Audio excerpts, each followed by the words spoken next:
The Talking Cloth. Story and pictures by Rhonda Mitchell. Aunt Phoebe has things. Things and things and things. A collector of life, Mom calls her. Daddy says she lives in a junk pile. Reminds me of your room, Amber, he says. I like visiting Aunt Phoebe. There's no place in her house to be bored, and she always gives me mocha to drink. Daddy says it will stunt my growth. Aunt Phoebe tells him Mocha is named after a city in Yemen, and this child just grew an inch or two inside for knowing that. Aunt Phoebe knows things. She tells me stories about her collection of life each time we visit. I sip hot mocha and listen, imagining all the people and places she has seen. Today we sit in her kitchen and she tells about the basket of folded clothes in the corner. I bought these in Africa, she said. Daddy laughs. I figured that was laundry you hadn't put away. Aunt Phoebe smiles and takes a cloth from the top of the basket. She unfolds it with a flourish, a long magic carpet. It runs like a white river across the floor.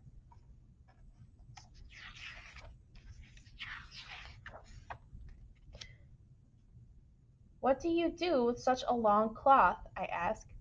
You wear it, says Aunt Phoebe. It tells how you are feeling. This cloth talks. How can it do that? By its color and what the symbols mean. Aunt Phoebe tells me. This is a Adinkra cloth from Ghana. It is made by the Ashanti people, and at one time only royalty wore it, she says. Aunt Phoebe rubs the cloth against my face. It is silk and it feels smooth. I imagine myself an Ashanti princess. The cloth is embroidered in sections and hand printed all over with small black symbols, like words. A white cloth means joy. Yellow means gold or riches. Green stands for newness and growth. Blue is a sign of love, and red is worn only for sad times, like funerals or during wars. Maybe I should wear red when your daddy comes to visit, Aunt Phoebe says. Daddy laughs and pours himself some mocha. He likes to listen too. I know it. Aunt Phoebe tells the meaning of some symbols on her cloth. One says, "Except God, I fear none." That's called Giname. Another one is called Obi Nka Obi. I offend no one without cause. Each symbol speaks of something different, like faith, power, or love. I imagine cloths with my own symbols on them. Fred, he's my little brother, should be dressed in green for go, with grubby little handprints all over. Everyone can see what kind of a mess that kid is. Aunt Phoebe's little brother is my daddy. Let's see, she says. Guess we could wrap him in gray pinstripe cloth for seriousness, with squares on it. We all laugh, imagining that. I ask if I can put on the Adinkra cloth. Of course you can, baby, Aunt Phoebe says. When you're older, you can have it for your own. She wraps the Adinkra 3 times around my waist, then across one shoulder. And still it drags on the ground. A cloth that long is a sign of wealth, she tells me. Daddy says, Amber, you'll need to drink a lot of mocha to grow tall enough. Well, says Aunt Phoebe, this child has grown a lot inside just today. I smile, thinking of it. This cloth means joy. I am an Ashanti princess now, and here is all my family, and everyone who has worn an Adinkra gathered around me. In the story we just read, Amber learns about the Adinkra cloth that her aunt has collected from Africa. So she learns how the different colors have different meanings. So, for example, red has to do with sad times like war, funerals. Green stands for newness and growth. White has to do with joy. So she learned about the different colors of the cloth, how they have different meanings. She also learned about how the symbols on the cloth have their own meanings. So this symbol representing except God, I fear none.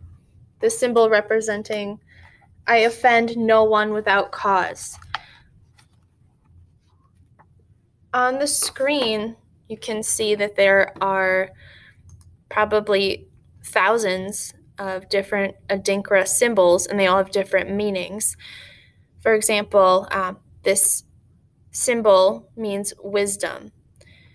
This symbol means initiative, which kind of means like the will to do something. You know, you have initiative to go clean your room.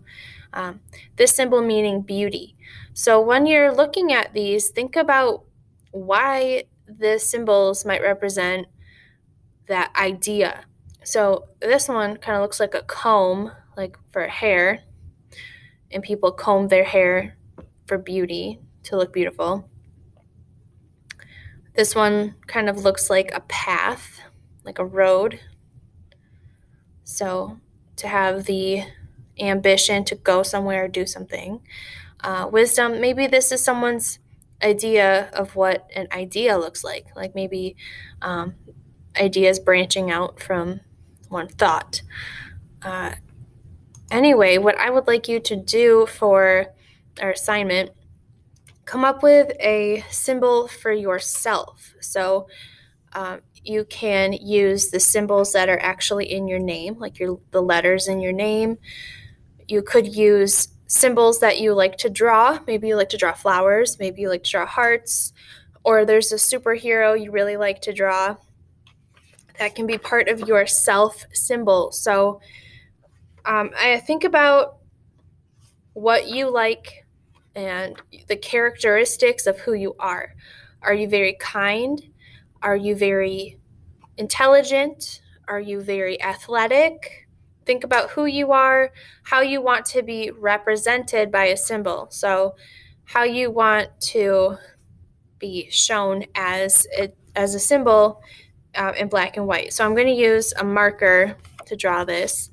And I always like to draw flowers. I like to have flower patterned clothing. Another thing you should be thinking about is what color you want to use. So you don't have to use a black marker. I am going to use one to just demonstrate right now what I'm doing. You can use whatever color you like. You could use colors that have to do with some ideas we just learned about. For example, the white colored cloth on the Adinkra has to do with joy. You could use whatever colors you have available or whatever colors you like. If you really like pink, you can come up with an idea for what that color stands for. So you can use symbols that we use right now in our world. So we use the alphabet to write our name. You can incorporate other things. So I'm going to draw a flower on here somewhere, add a flower design.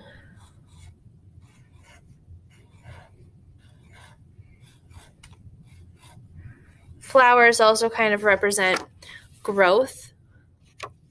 And I think that teaching kind of has to do with that too. Teaching is like growing students. And think about other things in your life that you can add to this. And you can use whatever colors you want to.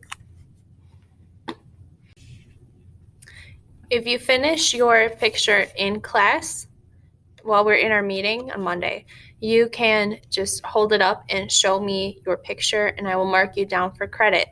If you are watching this video later on your own, maybe you weren't able to attend class on Monday and you're completing the assignment right now, what I am going to ask you to do is turn it in on Google Classroom. So to demonstrate, go to the assignment, and then there's a drawing here. So when you go to turn it in, click on the drawing. Don't click turn in yet, click on the drawing here.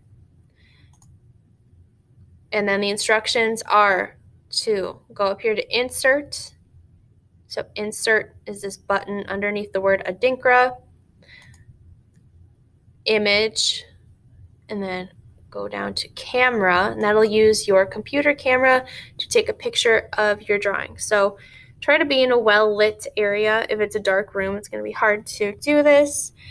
Take a picture of your drawing by clicking on this yellow camera, it says capture, and then click the word insert.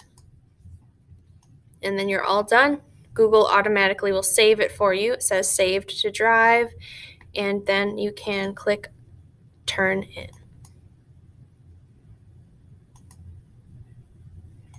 So please turn it in on Google Classroom if you did not show me during our meeting. So if you weren't able to go to the meeting, turn it in on Google Classroom.